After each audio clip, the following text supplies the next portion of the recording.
Apesar da crise econômica mundial, o setor de construção civil mantém o otimismo para o ano que vem. E não é só porque as grandes obras contratadas estejam garantidas. É que o pequeno consumidor continua trabalhando. Uma pesquisa divulgada hoje mostra que uma em cada 3 famílias pretende reformar a residência nos próximos meses. Há um ano, o Wellington comprou esta casa na zona norte de São Paulo. De lá para cá, reserva todo mês parte do salário para dar uma cara nova ao lar Docilar. Assim, ele já construiu o muro e colocou o portão. Agora investe na laje, onde quer fazer 2 quartos. Eu pretendo aí 6 meses estar concluindo essa obra aí, né? Medida do possível, né? As casas inacabadas na vizinhança indicam que outros usam da mesma estratégia. Quando sobra um pouquinho, sobe a parede. No outro mês, vem a janela. E assim por diante. Cada um se vira como pode, né? Felizmente, a gente luta para vencer a vida. Passo a passo. Passo a passo a gente vai conquistando. São brasileiros como o Wellington que consomem 77% do material de construção produzido no país. Entre tijolos e pedras, que os consumidores apelidados de formigas dão solidez a esse mercado. O setor de material de construção mantém o ânimo para 2009. Não apenas porque as grandes obras já contratadas estão garantidas, mas principalmente porque o pequeno consumidor, aquele chamado de formiga, continua trabalhando mesmo em tempo de crise. E prova disso é uma pesquisa que acaba de sair, que revela que 1 em cada 3 famílias pretende reformar a casa nos próximos 6 meses. O próprio Conselho Curador do FGTS aprovou o maior orçamento de toda a sua história para 2009, aprovou uma linha de R$1 bilhão para materiais de construção especificamente, passou o limite de 7 para 25 mil reais por consumidor. Nas lojas, os consumidores pesquisam preços, evitam parcelamentos longos, mas não deixam de comprar. A vontade de reformar continua a mesma, mas a gente fica um pouco mais cauteloso. Quem procura, consegue encontrar ofertas. 10 pagamentos, várias promoções, a gente vê que realmente o setor de reforma, de área de construção, está estável. Mas na boca do caixa, a arquiteta percebe que os preços já não são os mesmos do que há 2 meses, quando ela começou a obra em casa. Tem diferença de preços entre as lojas também, mas no geral eu acho que teve aumento.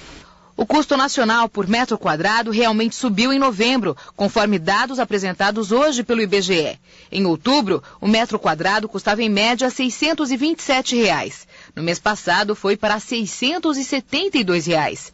Segundo a Anamaco, é o reflexo de um ajuste anual de preços e que nada teria a ver com crise financeira. Aliás, crise é algo que não existe nessas prateleiras. Estamos prevendo crescer 8,5% no ano de 2009. Segundo o IBGE, a construção civil cresceu quase 12% no 3º trimestre deste ano.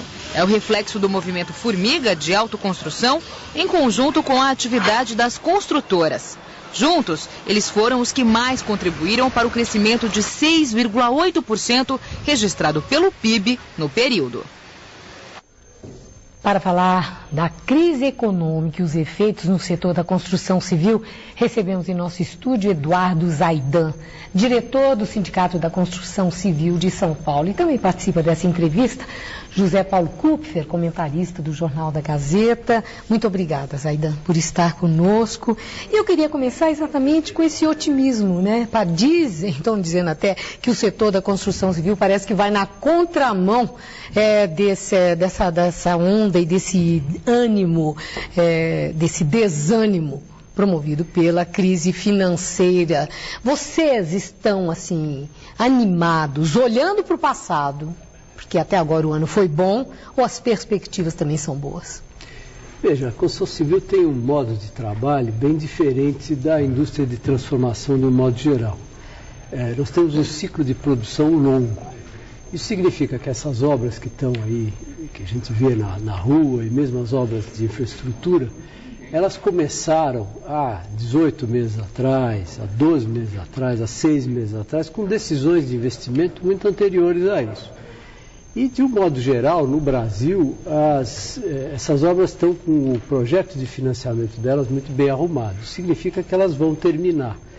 Então, para o ano de 2009, existe uma perspectiva ainda de um nível de atividade razoável na construção civil em função das decisões de investimento que propiciaram esses números. Mas não esses 11% que deram agora nesse trimestre, nada parecido com isso. Não, evidentemente que não, porque nós temos uma perspectiva que essas obras vão começar a terminar no fim do primeiro trimestre do ano que vem.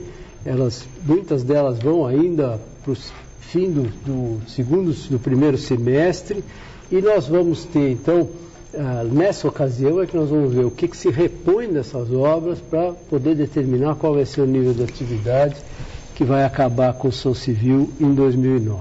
Eu vi um comentário seu, antes do recrudescimento da crise, que vocês do setor da construção civil estavam com o cobertor assim até o olho, observando o que ia acontecer. E pelo que você está falando agora, a impressão que eu tenho é que vocês já tiraram o cobertor. Estão olhando para o futuro, assim, vendo com clareza?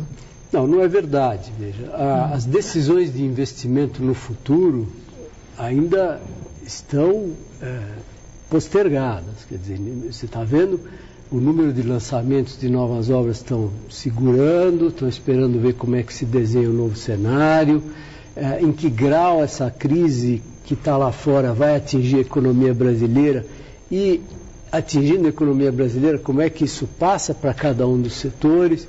Então, quando isso estiver mais claro, é que vão se retomar as decisões de investimento, pelo menos nas indústrias e na indústria... Quer dizer, o cobertor está lá ainda? Ainda está por perto. Na construção civil de residência, Zaidan, é de se esperar uma redução de preços no ano que vem? E seria quando, por exemplo, o cidadão está pensando em comprar um imóvel, ele deve esperar até quando para saber que o preço possa estar mais vantajoso? Vai estar mesmo mais vantajoso? Olha, preço quem faz é o mercado, tá certo? Não tem nada a ver com custo de produção. Então, se houver um excesso de oferta, é evidente que o preço vai cair. E se a oferta for reduzida em função da queda de produção, esse preço talvez não caia tanto. E a situação é de excesso de oferta? Depende. Ou não vai ser? O mercado imobiliário é uma coisa muito localizada. Você pode ter um excesso de oferta num determinado bairro, numa determinada rua, e ter falta de imóveis em outro bairro, em outra cidade. Então é muito difícil você traçar um quadro e falar genericamente sobre o mercado imobiliário. Agora, e o crédito? Na circunstância em que já se encontra, e não sabemos qual é a perspectiva, juro mais alto, mais ATR, e os bancos represando, as medidas do governo para dar uma força são suficientes? Porque construção civil envolve certamente essa questão do crédito. Veja, os principais fundos para a questão da habitação no Brasil é fundo de garantia e dinheiro da caderneta de poupança. Todos esses financiamentos são bastante regrados. Você tem teto de juros, teto de correção e etc. E tem obrigação de aplicar esse dinheiro. Quer dizer, o Banco Central obriga aos bancos que têm caderneta de poupança de aplicar 65% do saldo médio dos últimos meses. E tem fiscalizado e eles têm aplicado. Como o juro é tabelado, o que pode acontecer é chegar no limite superior da tabela nos bancos particulares, mas o governo já tem sinalizado, porque um dinheiro do Fundo de Garantia e da Caixa Econômica Federal, que esse juro vai ficar mais baixo. Quer dizer, fundos para o mercado imobiliário até classe média existem, estão garantidos. O que pode haver é alguma postergação de investimento por queda de confiança, medo de perder emprego por parte do consumidor e tal. Mas existem medidas em que a gente pode contornar isso. A última questão é sobre o desemprego. O sindicato dos trabalhadores da construção civil está estimando 100 mil demissões agora, no final do ano. Olha, novembro e dezembro, sazonalmente na construção civil, são meses de demissão. Isso ocorre desde que eu acompanho o setor, isso já faz bastante tempo. Teve um ano só em que houve, nesses 20 anos, não houve isso. Então é sazonal, quer dizer, falar que vai haver demissão é acertar um gol sem goleiro. Vai haver demissão sim, mas isso é sazonal, isso não quer dizer absolutamente nada, e não se pode dizer que isso é em função da crise ou em função do menor nível do setor. Nós só vamos saber se o resultado dessas demissões não virou contratação lá em fevereiro ou março. Muito obrigada, Eduardo Zaidan. Eu que agradeço uma boa noite, Zé Paulo, muito obrigada. Boa noite.